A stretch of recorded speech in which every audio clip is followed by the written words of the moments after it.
Here in example 4, we need to find the value of the second term, the third term, and the fourth term, knowing that our first term has a value of 1, and our sequence is going to be 4 times the value of the previous term plus 3.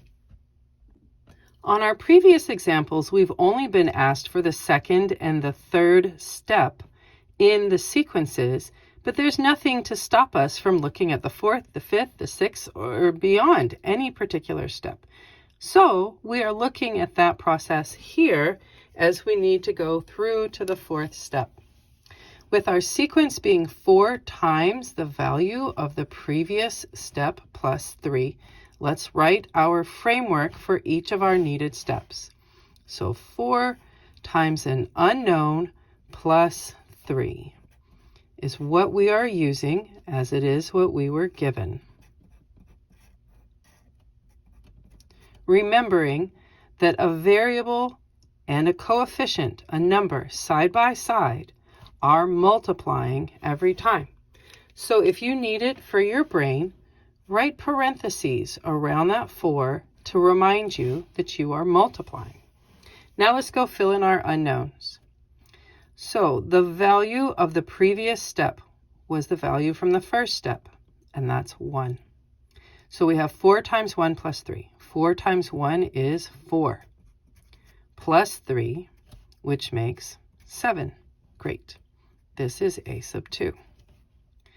Now let's put our value from the second step in our box. So we have 4 times the value of the previous step, which was 7, plus 3. 4 times 7 is 28.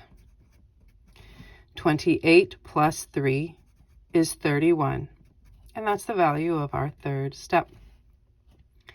And then on to our fourth step, we need the value from our previous step, which was 31. So we multiply 4 times 31, which is 124, plus 3. Remember, we're using order of operations through all of this. So 124 plus 3 makes 127. And that is the value of our fourth term. And because this particular example asked for all 3 terms, these are what we need, all 3 of those terms. And there you go.